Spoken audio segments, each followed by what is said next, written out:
Hello students, इस video में आप लोग पढ़ेंगे जानेंगे राज्य के नीतिक निर्देशक सिद्धांत के बारे में। Directive principle of state policy.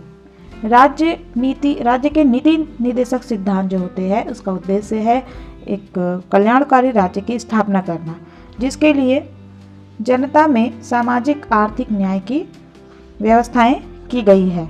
राज्य के नीति निर्देशक सिद्धांत। राज्य नीति के निर्देशक सिद्धांत हमारे संविधान की संजीवनी व्यवस्थाएं हैं।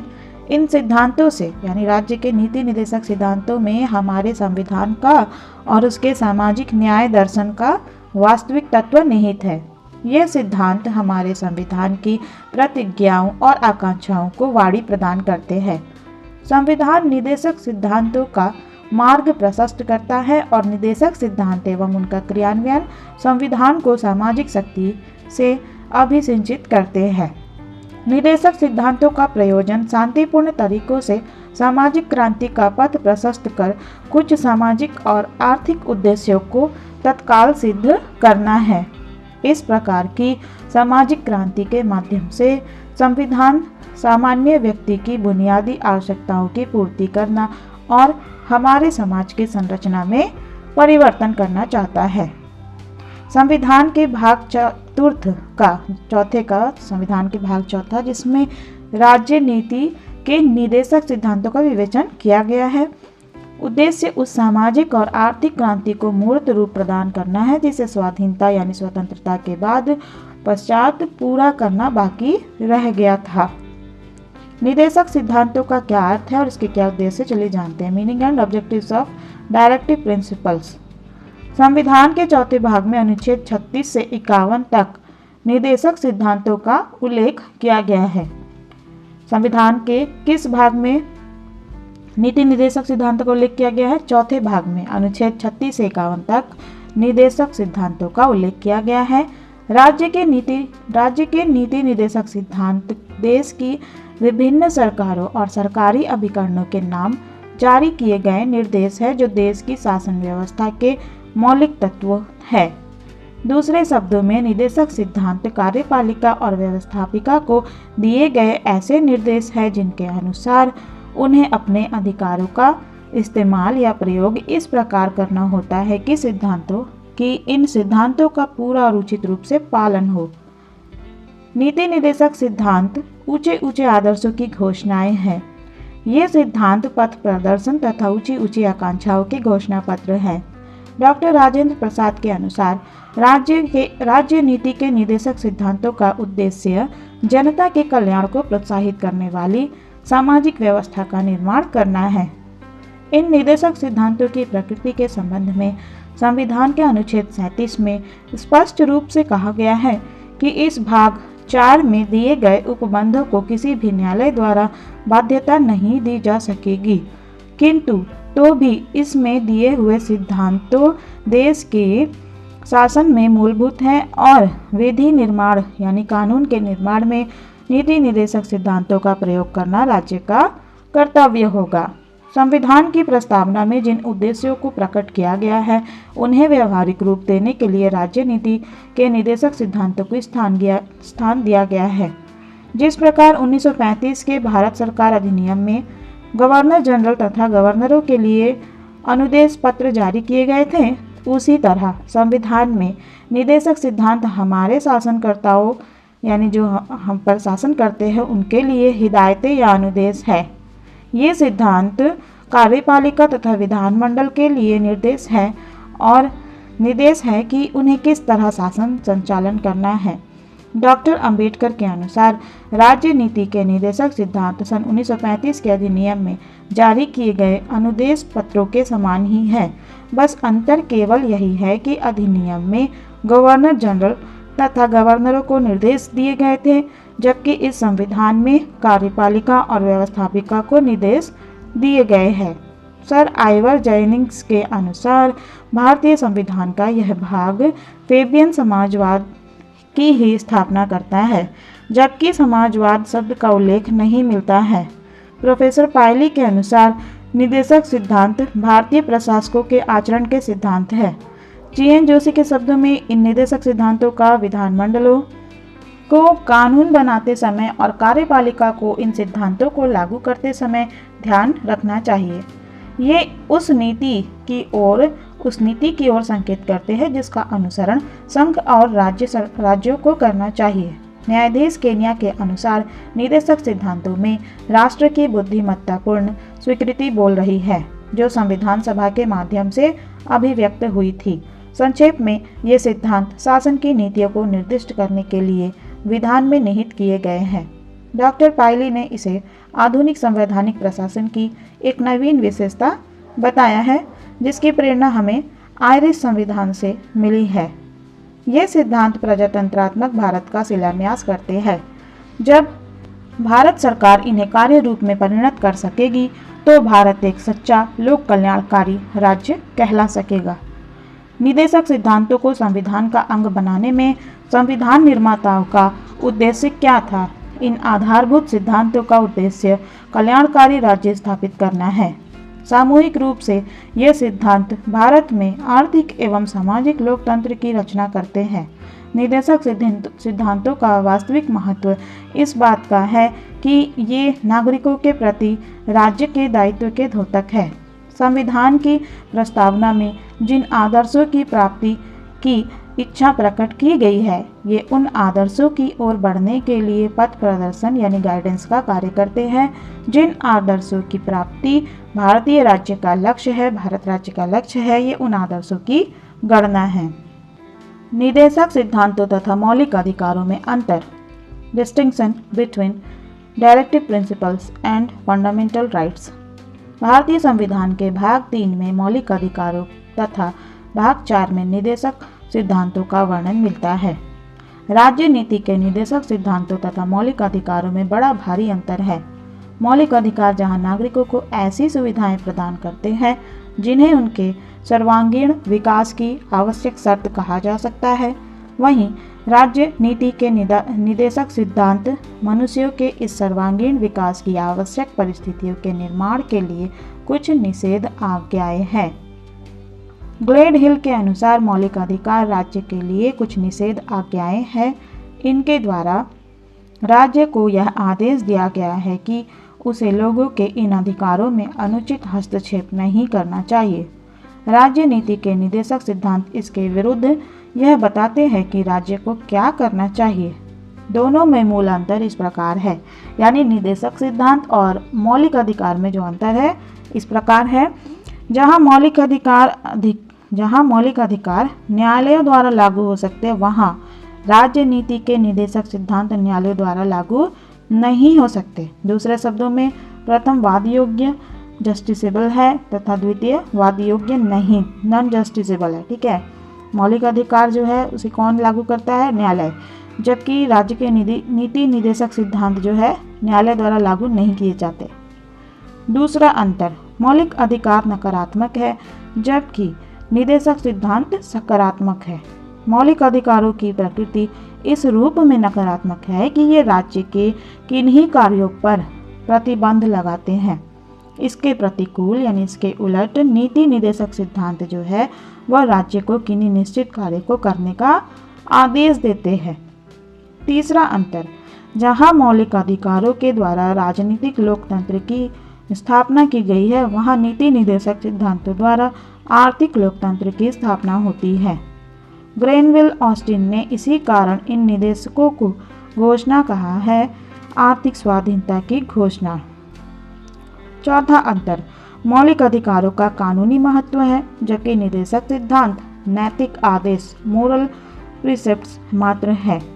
जी.एन. जोशी ने इसी कारण लिखा है कि राज्य नीति के निदेशक सिद्धांत मानवीय आदर्शवाद के ढेर हैं, जिन्हें ऐसे व्यक्तियों ने संग्रहित किया है जो दीर्घकालीन स्वातंत्र्य संघर्ष के पश्चात स्वप्निल भावातिरेक की स्थिति में थे।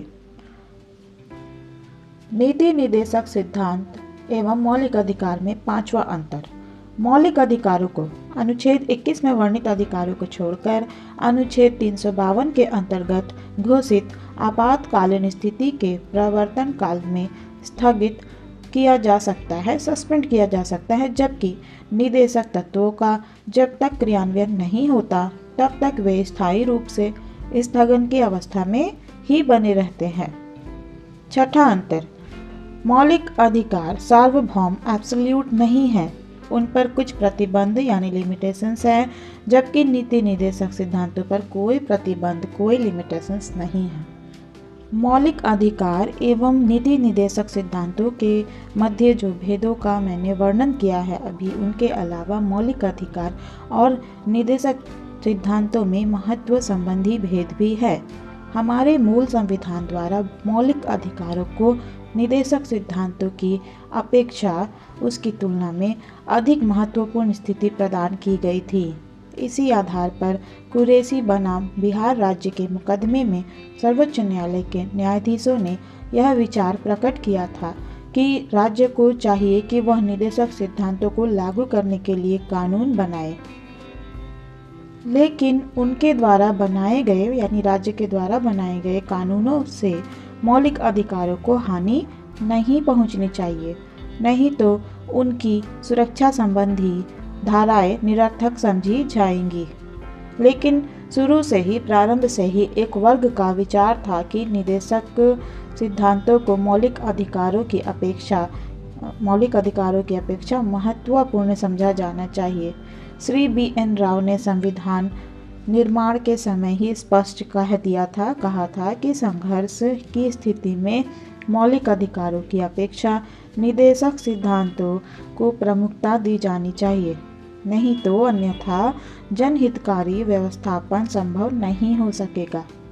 संविधान का चतुर्थ संशोधन अधिनियम प्रस्तुत करते हुए श्री नेहरू ने कहा था कि जहां कहीं किसी मौलिक अधिकार एवं निर्देशक सिद्धांत में परस्पर विरोध हो, वहां निर्देशक सिद्धांतों को वरीयता दी जानी चाहिए। मौलिक अधिकारों तथा निर्देशक सिद्धांतों के बीच संबंध, relation between fundamental rights and directive principles. निर्देशक सिद्धांतों तथा मौलिक अधिकारों के मध्य घनिष्ठ संबंध है तथा दोनों की आपसी घनिष्ठता समय, परिस्थिति एवं शासक वर्ग की मंशा के अनुसार बदलती रही है। मौलिक अधिकार और निर्देशक सिद्धांतों के आपसी संबंधों को इन 5 चरणों में विभाजित यानी बांटा जा सकता है। पहला चरण 1950 से 1966। ये जो चरण मैं बता रही हूँ 5 चरण, ये मौलिक अधिकार और नीति निर्देशक सिद्धांतों के आपसी संबंध को विभाजित करता है। पहला चरण 1950 से 1966, दूसरा चरण 1967 से 1971, तीसरा चरण 1972 से 1975, चौथा चरण 1976 से 1980 एवं पांचवा चरण 1980 से लेकर अब तक। पहला चरण 1950 से 1966।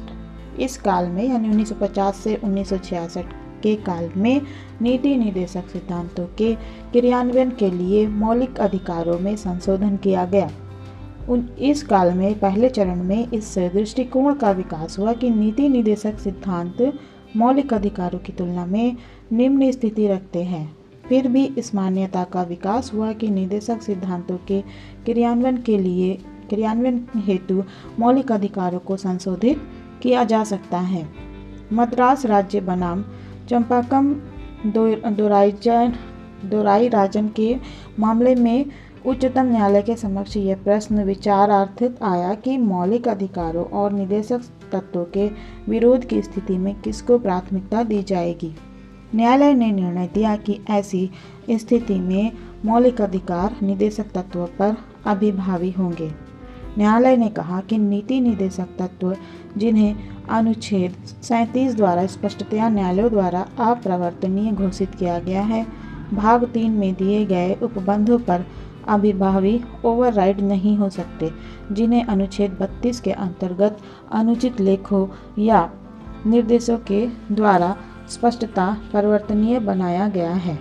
मूल अधिकारों वाला अध्याय जो है चैप्टर पवित्रतम अध्याय है। नीति निर्देशक तत्व मूल अधिकारों के अनुरूप और उनके सहायक के रूप में रहेंगे।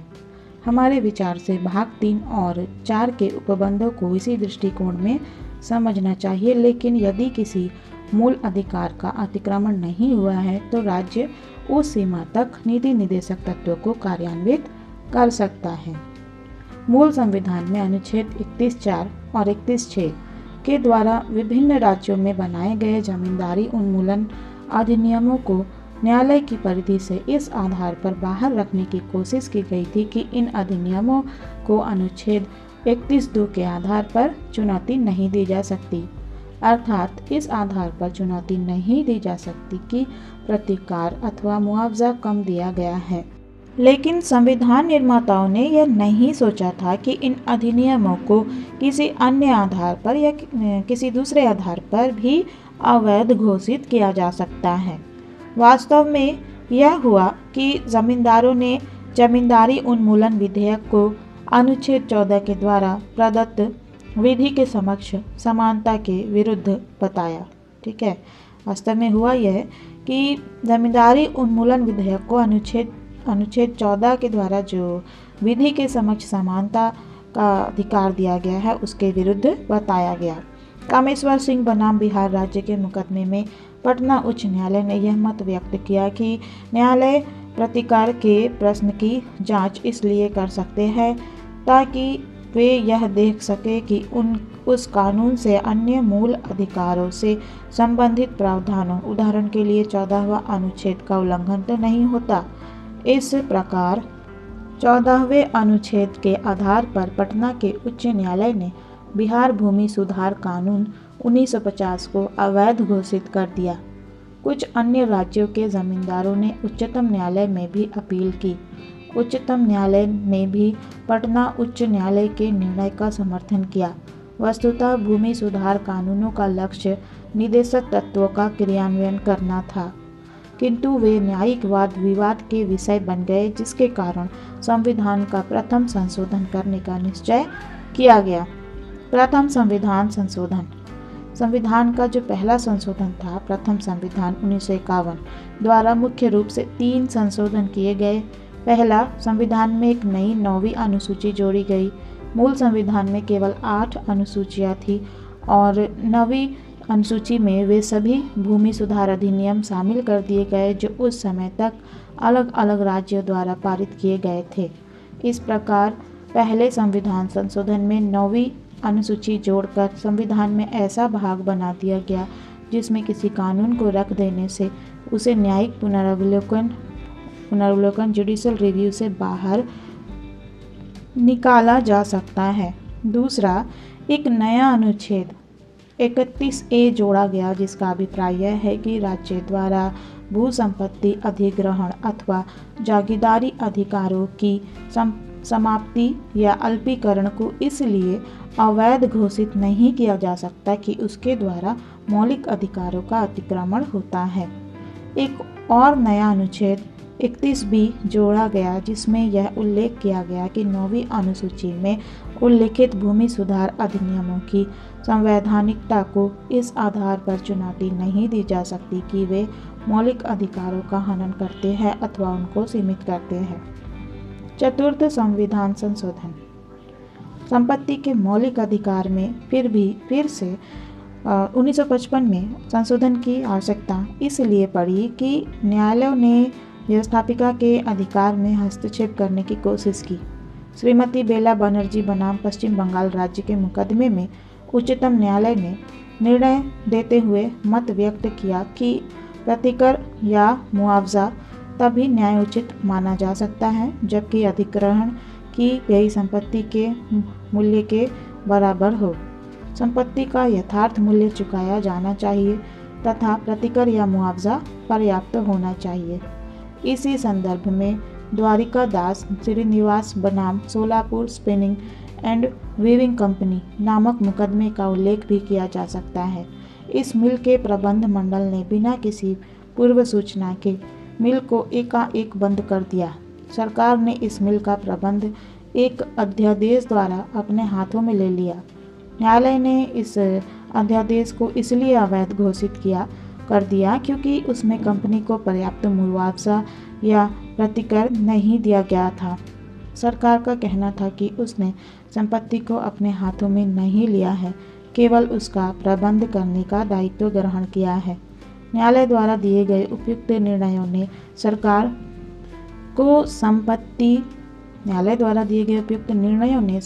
संपत्ति के अधिकार में संशोधन के लिए बाध्य किया।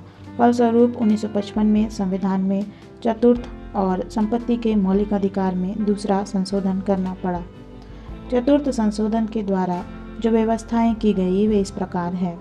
पहली व्यवस्था अनुच्छेद 31(2) में परिवर्तन करके प्रतिकर की राशि की पर्याप्तता या अपर्याप्तता के प्रश्न को न्यायालयों के क्षेत्र से बाहर रख दिया गया।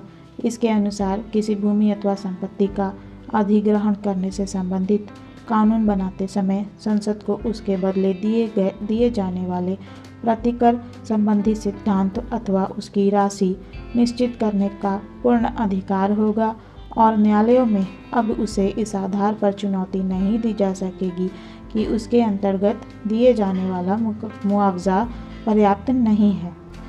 दूसरा, नया अनुच्छेद 31(2)(a) भी जोड़ा गया जिसके द्वारा संपत्ति के अनिवार्य अर्जन अथवा अधिग्रहण की सुनिश्चित व्याख्या कर दी गई। तीसरा, अनुच्छेद 31(a) में परिवर्तन करके अनुच्छेद 31(a)(1) के अनुसार यह भी स्पष्ट किया गया कि कुछ विशेष प्रकार के कानूनों को अनुच्छेद 14, 19 तथा 31 का उल्लंघन करने वाला नहीं माना जाएगा। चौथा, 9वीं अनुसूची में कुछ और अधिनियम जोड़ दिए गए। 17वां संविधान संशोधन। चतुर्थ संशोधन के बाद भी कुछ इस प्रकार के निर्णय न्यायालयों द्वारा दिए गए जिनके कारण सन 1965 में 17वें संशोधन की आवश्यकता पड़ी। 1961 में उच्चतम न्यायालय ने रैयतवाड़ी भूमि को मद्रास राज्य से केरल राज्य में हस्तांतरण के संबंध में लागू किए गए केरल कृषि भू संबंधी अधिनियम 1961 को इस आधार पर अवैध घोषित कर दिया गया कि रैयतवाड़ी भूमि शब्द अनुच्छेद 31(a)(2) के अंतर्गत विवेचित संपदा अथवा जागीर एस्टेट शब्द की परिभाषा में नहीं आता है। अतः उक्त कानून को अनुच्छेद 31(a)(1) के अधीन अनुच्छेद 13, 19 और 31 पर अतिक्रमण करने से मुक्त नहीं माना जा सकता। 17वें संशोधन द्वारा जो व्यवस्थाएं की गई इस प्रकार है। पहला, अनुच्छेद 31(a)(1)(b) में संपदा अथवा जागीर की विवेचना को अधिक विस्तृत करके रैयतवाड़ी प्रथा के अधीन जमीन भी इसी शब्द के अंतर्गत आ गई। दूसरा, 9वीं अनुसूची में कुछ भूमि सुधार संबंधी अधिनियमों को और सम्मिलित किया गया। दूसरा चरण 1967 से 1971। इस काल में इस विचारधारा का प्रचलन हुआ कि मौलिक अधिकार अपरिवर्तनीय अनअमेंडेबल है। सन 1967 में गोलकनाथ के मामले में उच्चतम न्यायालय ने अपने बहुमत के निर्णय में यह कहा कि संसद मौलिक अधिकारों में संशोधन नहीं कर सकती। इस निर्णय से उच्चतम न्यायालय द्वारा 1951 में शंकरी प्रसाद केस तथा 1965 में सज्जन सिंह केस में अपने ही द्वारा दिए गए निर्णयों को उलट दिया गया। 10 फरवरी 1970 को उच्चतम न्यायालय ने अपने निर्णय में बैंकों के राष्ट्रीयकरण से संबंधित अध्यादेश तथा कानून को जिन आधारों पर अवैध घोषित कर दिया वे इस प्रकार है। उच्चतम न्यायालय ने अपने निर्णय में कहा कि मुआवजा अथवा प्रतिकर की राशि इतनी कम नहीं होनी चाहिए कि वह न्यायोचित प्रतीत ना हो। प्रतिकर वास्तव में प्रतिकर होना चाहिए, उसके नाम पर दिया गया धोखा या भुलावा मात्र नहीं। उच्चतम न्यायालय ने अध्यादेश तथा कानून को इसलिए अवैध घोषित किया था कि उसमें मुआवजा अथवा प्रतिकर निर्धारित करने वाले सिद्धांत अप्रासंगिक एवं असंगत थे और मुआवजे की राशि इतनी कम थी कि उसे मुआवजा या प्रतिकर की संज्ञा नहीं दी जा सकती। बैंक राष्ट्रीयकरण अधिनियम अनुच्छेद 19(1)(f) पर भी अतिक्रमण करता है, अर्थात संपत्ति के अर्जन, धारण और व्यय की स्वतंत्रता पर प्रतिबंध लगाता है। इसी प्रकार वज्र, वेलू और मेटल कॉरपोरेशन 1969 मामलों में प्रतिकर का अर्थ बाजार भाव से लगाया गया। संक्षेप में, इस चरण में न्यायालयों ने राज्य नीति के निदेशक सिद्धांतों तथा मौलिक अधिकारों के बीच के संभावित विरोधाभास या असंगति की स्थितियों में समन्वय के सिद्धांत का प्रयोग करने की अपेक्षा व्यापक रूप से मौलिक अधिकारों को अभिभावी घोषित करने की भूल की। तीसरा चरण 1972 से 1975। इस काल में इस धारणा का प्रचलन हुआ कि मौलिक अधिकारों में परिवर्तन संशोधन संभव है। कतिपय मौलिक अधिकार तो निदेशक सिद्धांतों के अधीनस्थ है। गोलकनाथ केस के बाद नीति निदेशक सिद्धांतों की स्थिति निम्न तथा अधीनस्थ की बन गई थी। अब सरकार और संसद के दृष्टिकोण में क्रांतिकारी मोड़ आया। सन 1971 में लोकसभा चुनाव में श्रीमती इंदिरा गांधी और उनके दल को अभूतपूर्व विजय मिली। श्रीमती इंदिरा गांधी ने स्पष्ट कहा कि हम नीति निदेशक सिद्धांतों की क्रियान्विति हेतु कृत संकल्प है और इस हेतु इसके लिए मौलिक अधिकारों को भी संशोधित करना पड़ा तो हम करेंगे। शासक वर्ग द्वारा अपनाए गए इसी दृष्टिकोण के अनुरूप संविधान में 24वें और 25वें संशोधन किए गए। मौलिक अधिकारों और निदेशक सिद्धांतों के आपसी संबंधों की दृष्टि से ये दोनों संविधान संशोधन अत्यंत महत्वपूर्ण एवं उल्लेखनीय है। 24वें संविधान संशोधन 1971 द्वारा यह व्यवस्था की गई कि संसद को संविधान के किसी भी अनुच्छेद जिसमें मौलिक अधिकार भी शामिल है में संशोधन करने का अधिकार है। 25वें संविधान संशोधन 1971 द्वारा अनुच्छेद 31 में प्रतिकर या क्षतिपूर्ति या मुआवजा शब्द को हटाकर धनराशि अमाउंट शब्द रखा गया। इस संशोधन द्वारा अनुच्छेद 31 में एक नया खंड 31C जोड़ा गया जिसमें कहा गया है कि निदेशक तत्वों के अंतर्गत अनुच्छेद 39 की भौतिक संपत्ति के स्वामित्व और नियंत्रण तथा धन के उत्पादन के साधनों के केंद्रण से संबद्ध धाराओं को प्रभावी बनाने के लिए पारित किया गया कोई भी कानून इस आधार पर अवैध नहीं ठहराया जा सकेगा कि वह अनुच्छेद 14, 19 या 31 में दिए गए मौलिक अधिकारों का अतिक्रमण करता है। सन 1973 में केशवानंद भारती केस में इन संविधान संशोधनों को सर्वोच्च न्यायालय में चुनौती दी गई। न्यायालय ने अपने 1973 के निर्णय में इस बात को तो स्वीकार किया कि निदेशक सिद्धांतों की क्रियान्विति के लिए मौलिक अधिकारों को संशोधित किया जा सकता है, लेकिन 25वें संवैधानिक संशोधन के इस प्रावधान को अवैध घोषित कर दिया गया कि निदेशक सिद्धांतों की क्रियान्विति के लिए निर्मित कानूनों को न्यायालय में चुनौती नहीं दी जा सकेगी। इस निर्णय में उच्चतम न्यायालय ने बुनियादी ढांचे की अवधारणा बेसिक स्ट्रक्चर कॉन्सेप्ट का प्रतिपादन किया और कहा कि संसद संविधान के बुनियादी ढांचे में परिवर्तन नहीं कर सकती। चौथा चरण 1976 से 1980 मौलिक अधिकार एवं नीति निदेशक सिद्धांतों के संबंधों का चौथा चरण 1976 से 1980। यद्यपि केशवानंद भारती केस में उच्चतम न्यायालय ने इस बात को मान लिया कि मौलिक अधिकारों में संशोधन परिवर्तन संभव है, तथापि संसद और सरकार इस निर्णय से संतुष्ट नहीं थे, क्योंकि इस निर्णय ने इस धारणा का प्रतिपादन किया कि संविधान एक बुनियादी ढांचे का निर्माण करता है जिसे संसद अपनी संविधान संशोधन शक्ति से बदल नहीं सकती। इसी कारण से आपातकाल के दिनों 1976 में 42वां संविधान संशोधन अधिनियम पारित किया गया। इस संविधान संशोधन के खंड 4 में कहा गया है कि निदेशक सिद्धांतों को लागू करने के लिए संसद जिन किन्हीं कानूनों का निर्माण करे उन्हें इस आधार पर चुनौती नहीं दी जा सकेगी कि ये कानून संविधान में दिए गए किसी अधिकार को सीमित या समाप्त करते हैं। इस प्रकार संविधान संशोधनों को न्यायिक पुनर्निरीक्षण जुडिशियल रिव्यू से बचा लिया गया। इस तरह यह संशोधन संविधान की बुनियादी धारणा में आमूलचूल परिवर्तन कर देता है और मौलिक अधिकारों की स्थिति गौण बन जाती है।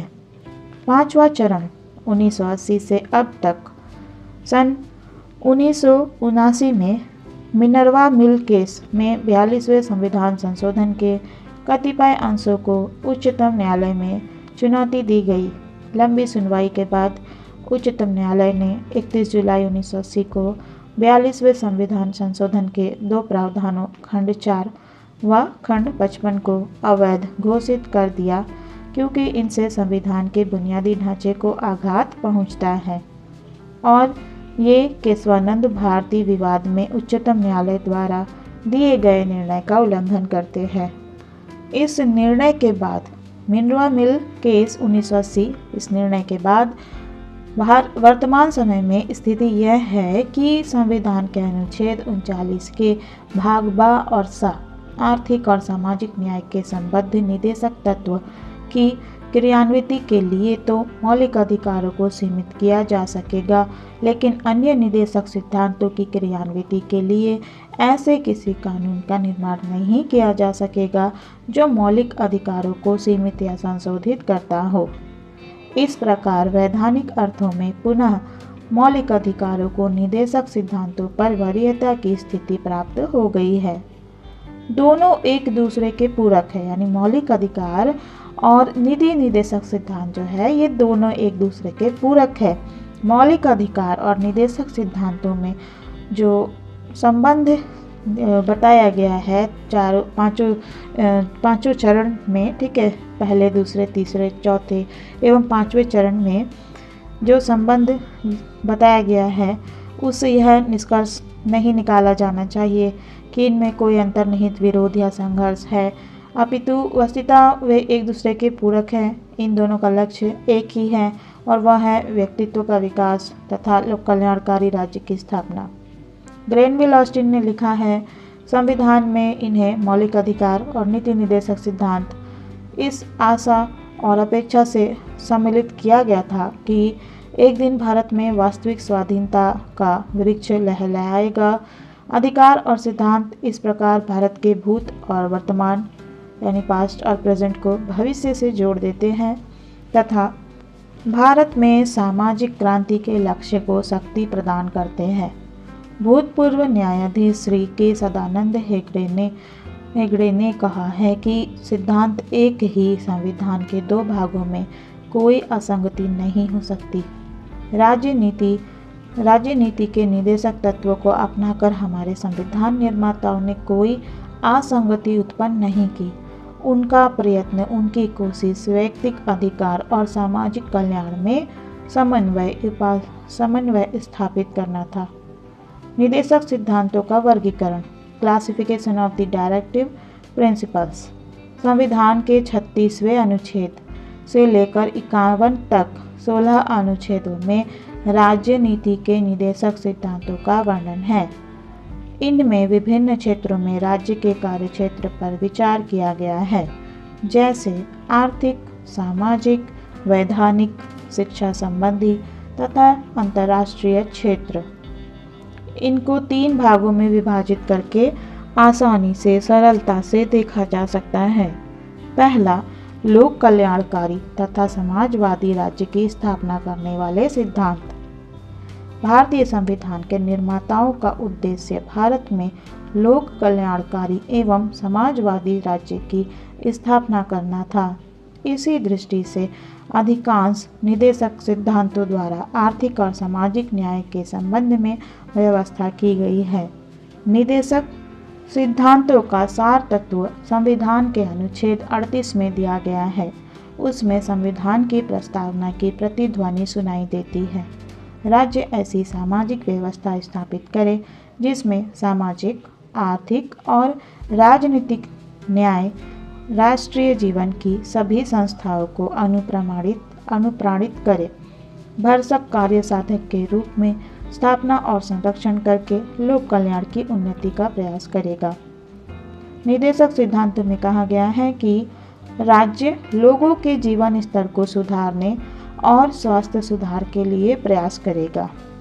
राज्य जनता में दुर्बलतर अंगों में मुख्यतया अनुसूचित जातियों तथा अनुसूचित आदिम जातियों के शिक्षा तथा अर्थ संबंधी हितों की विशेष सावधानी से रक्षा करेगा और सामाजिक अन्याय तथा सभी प्रकार के शोषण से उनकी रक्षा करेगा।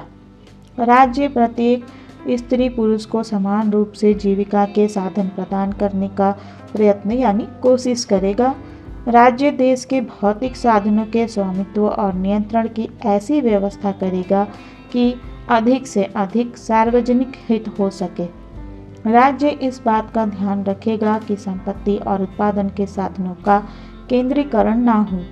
राज्य प्रत्येक नागरिक को, चाहे वह स्त्री हो या पुरुष, समान कार्य करने के लिए समान वेतन प्रदान करेगा। राज्य श्रमिक पुरुषों और स्त्रियों के स्वास्थ्य और शक्ति तथा बालकों की सुकुमार अवस्था का दुरुपयोग न होने देगा।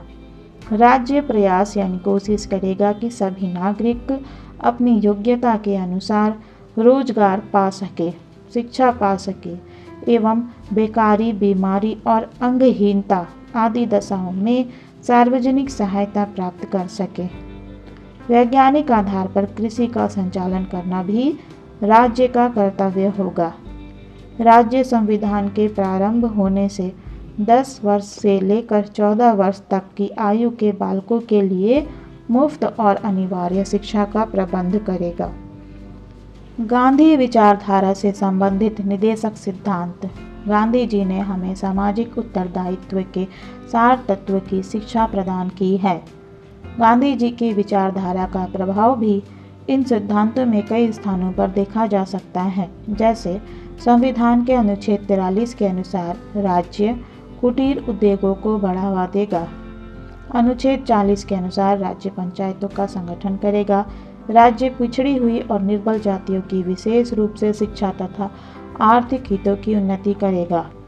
अनुच्छेद 47 के अनुसार राज्य नशीली वस्तुओं के प्रयोग को औषधियों के अतिरिक्त विशेष उद्देश्य के लिए मना करेगा। अनुच्छेद 46 के अनुसार राज्य कृषि और पशुपालन को आधुनिक ढंग से संगठित करेगा तथा अनुच्छेद 49 के अनुसार राज्य राष्ट्रीय और ऐतिहासिक महत्व वाले स्मारकों और स्थानों की सुरक्षा करेगा। अनुच्छेद 49 के अनुसार राज्य राष्ट्रीय और ऐतिहासिक महत्व वाले स्मारकों और स्थानों की सुरक्षा करेगा। अनुच्छेद 50 के अनुसार राज्य न्यायपालिका को कार्यपालिका से अलग करने के लिए कदम उठाएगा। अनुच्छेद 44 के अनुसार राज्य सारे देश के लिए एक समान दीवानी तथा फौजदारी कानून बनाने का यत्न यानी कोशिश करेगा। इस प्रकार उपयुक्त अंश राष्ट्रपिता बापू के दृष्टिकोण से मिलते जुलते हैं। अंतर्राष्ट्रीय शांति को बढ़ावा देने वाले निदेशक सिद्धांत। संविधान के अनुच्छेद 51 के अनुसार राज्य अंतर्राष्ट्रीय शांति और सुरक्षा को बढ़ावा देगा। राज्य राष्ट्रों के मध्य न्याय और सम्मानपूर्वक संबंधों को बनाए रखने का प्रयास करेगा। राज्य अंतर्राष्ट्रीय कानूनों तथा संधियों की तरफ मान बढ़ाएगा। राज्य अंतर्राष्ट्रीय झगड़ों को पंच फैसलों द्वारा निपटाने की रीति को बढ़ावा देगा। कतिपय नए निदेशक सिद्धांत। 42वें संवैधानिक संशोधन द्वारा कतिपय नए निदेशक सिद्धांत भी संविधान में जोड़े गए हैं। अनुच्छेद 39 की धारा F को बदला गया। इसका उद्देश्य बच्चों तथा नवयुवकों को शोषण से बचाना तथा उनके स्वस्थ विकास के लिए उपयुक्त अवसर तथा सुविधाएं उपलब्ध कराना है। अनुच्छेद 39 के बाद एक नया अनुच्छेद 39A जोड़ दिया गया है। इसमें समान न्याय दिलाने तथा मुफ्त कानूनी सहायता उपलब्ध करने की व्यवस्था है। अनुच्छेद 43 के बाद एक नया अनुच्छेद 43B जोड़ दिया गया है। इसमें उद्योगों के प्रबंध में कर्मचारियों के भाग लेने की व्यवस्था है। अनुच्छेद 48B के अनुसार वनों तथा अन्य जीवों की सुरक्षा की व्यवस्था है। 86वें संविधान संशोधन अधिनियम 2002 द्वारा संविधान के अनुच्छेद 45 में संशोधन किया गया है और उसके स्थान पर अंकित वैकल्पिक अनुच्छेद के अनुसार 6 वर्ष तक के सभी बच्चों के लिए स्वास्थ्य व शिक्षा का प्रावधान करना राज्य का दायित्व होगा।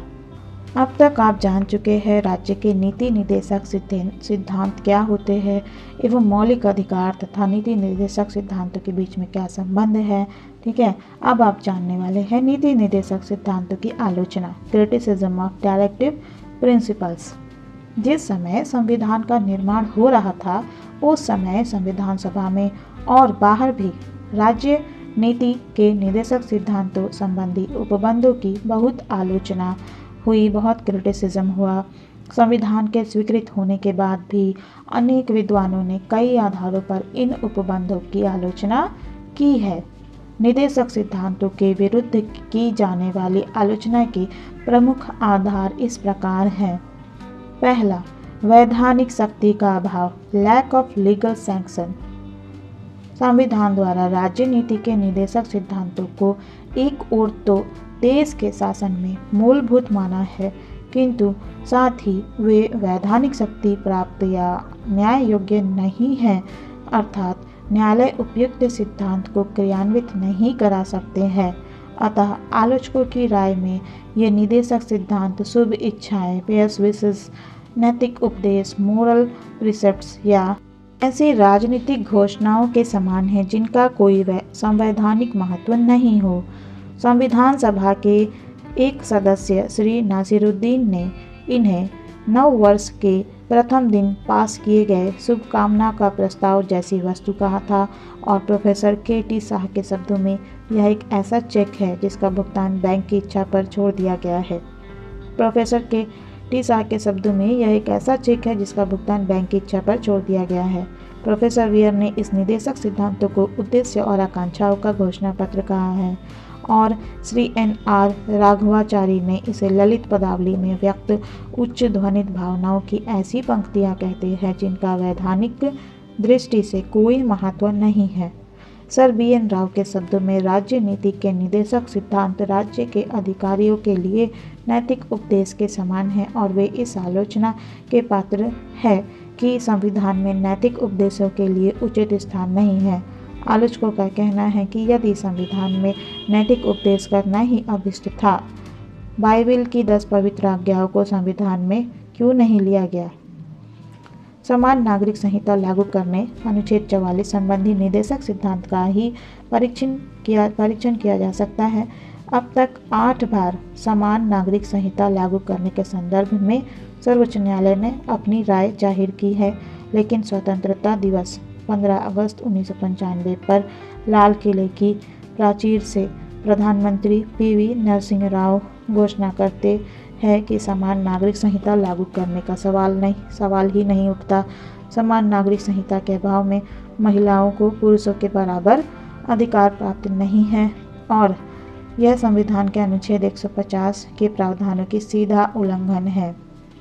अस्पष्ट तथा अतार्किक रूप से संग्रहित, वैग एंड इलॉजिकली अरेंज्ड नीति निदेशक सिद्धांतों के विरुद्ध यह भी आलोचना की जाती है कि वे किसी निश्चित या संगतपूर्ण दर्शन पर आधारित नहीं हैं। वे यानी नीति निदेशक सिद्धांत अस्पष्ट है, उनमें क्रमबद्धता का अभाव है और इनमें एक ही बात को बार बार दोहराया गया है। उदाहरण के लिए इन तत्वों में पुराने स्मारकों की रक्षा जैसे महत्वहीन प्रश्न अपेक्षाकृत अत्यंत महत्वपूर्ण आर्थिक तथा सामाजिक प्रश्नों के साथ मिला दिए गए हैं।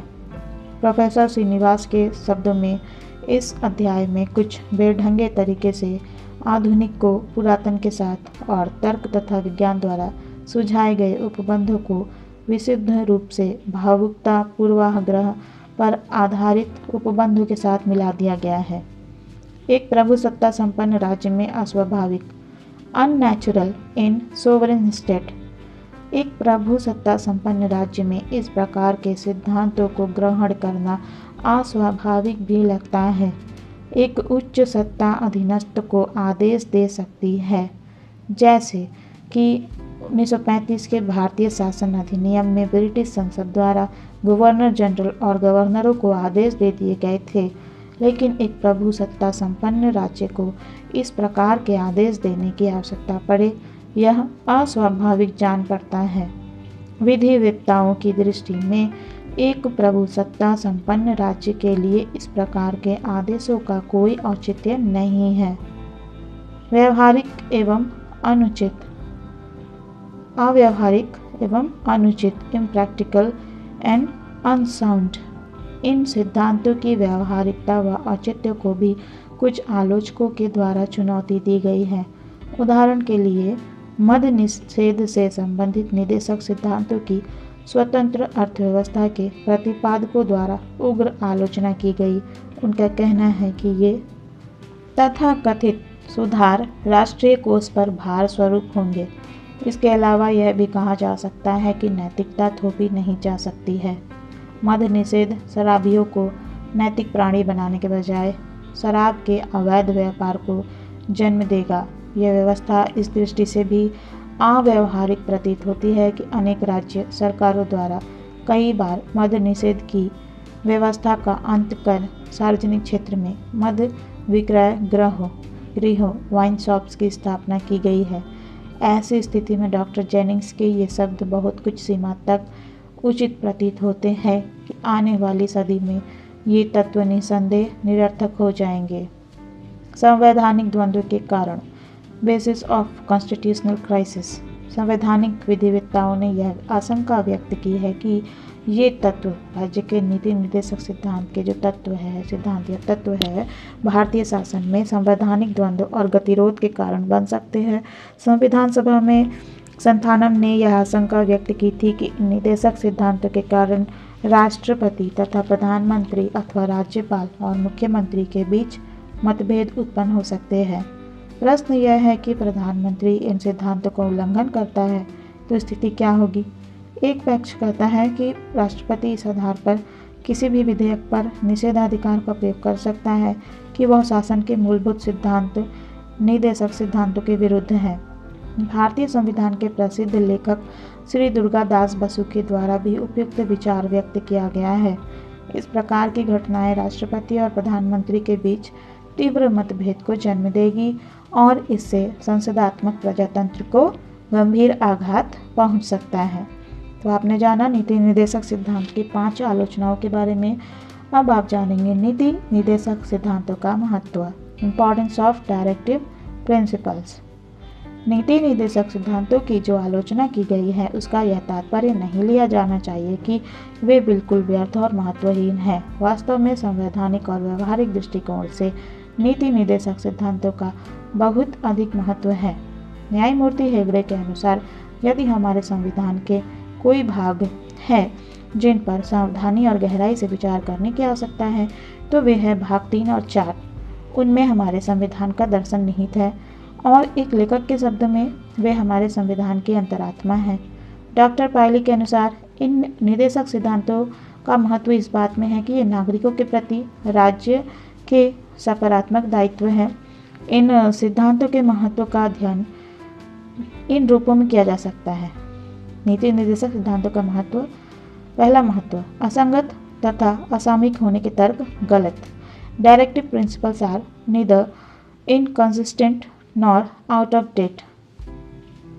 नीति निर्देशक सिद्धांतों के संबंध में प्रोफेसर जेनिंग्स और श्रीनिवास जैसे व्यक्तियों की यह आलोचना नितांत अनुचित है कि ये तत्व असंगत तथा असामयिक हैं। वास्तव में ये विचार केवल विदेशी नहीं है बल्कि इस अध्याय के अनेक उपबंध पूर्ण रूप से भारतीय है। यद्यपि 21वीं सदी में ये सिद्धांत पुराने पड़ जाएंगे और अव्यवहारिक हो जाएंगे, लेकिन कम से कम 20वीं सदी के भारत में ये सिद्धांत उपयोगी तथा व्यवहारिक प्रतीत होते हैं, यूजफुल एंड प्रैक्टिकल लगते हैं। पुनः प्रोफेसर MV पायले के शब्दों में, यदि कभी ये सिद्धांत पुराने पड़ जाएंगे तो इनका आवश्यकता अनुसार यानी ज़रूरत के हिसाब से संशोधन किया जा सकता है, क्योंकि संशोधन प्रक्रिया अत्यंत सरल है। जब तक इनके संशोधन करने का समय आएगा तब तक भारत इनका पूरा लाभ उठा चुका होगा और भारत भूमि में आर्थिक लोकतंत्र की जड़ें गहरी हो चुकी होंगी।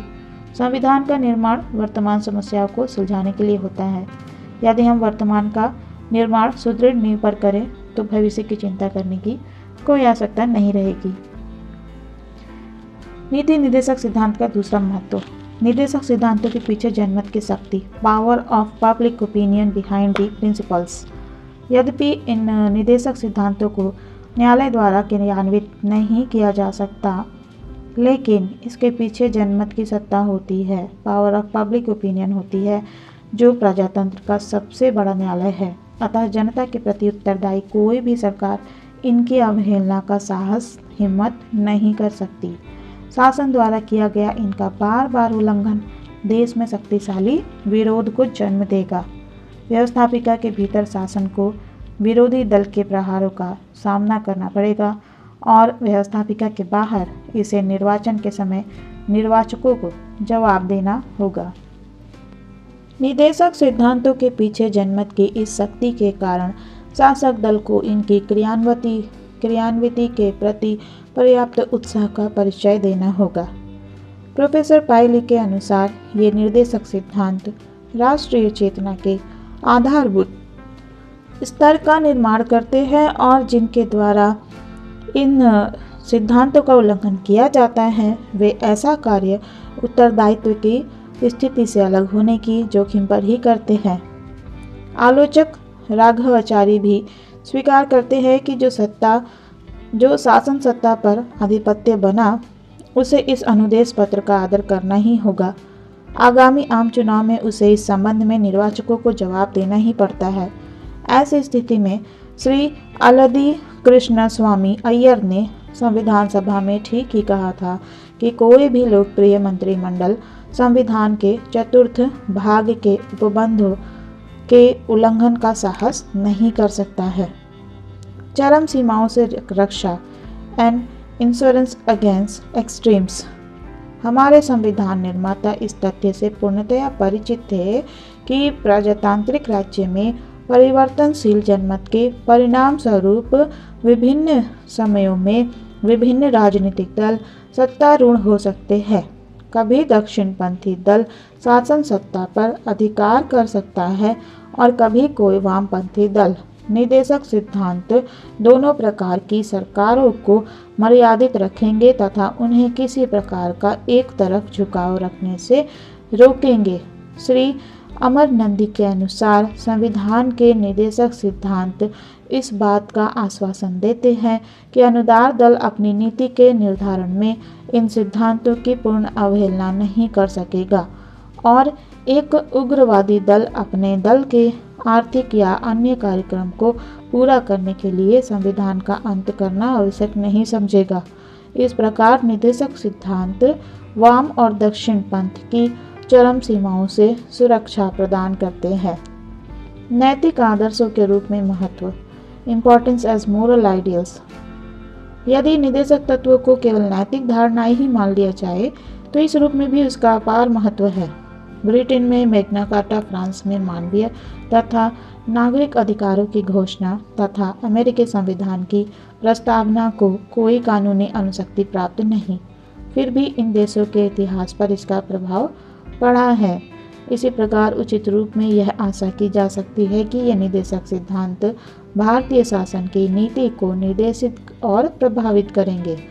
एलन ग्लेडहिन के शब्दों में अनगिनत व्यक्तियों के जीवन नैतिक आदर्शों के फलस्वरूप सुधरे हैं और ऐसे उदाहरण भी मिलने कठिन नहीं है जबकि उच्च आदर्शों का राष्ट्रों के इतिहास पर प्रभाव पड़ा हो।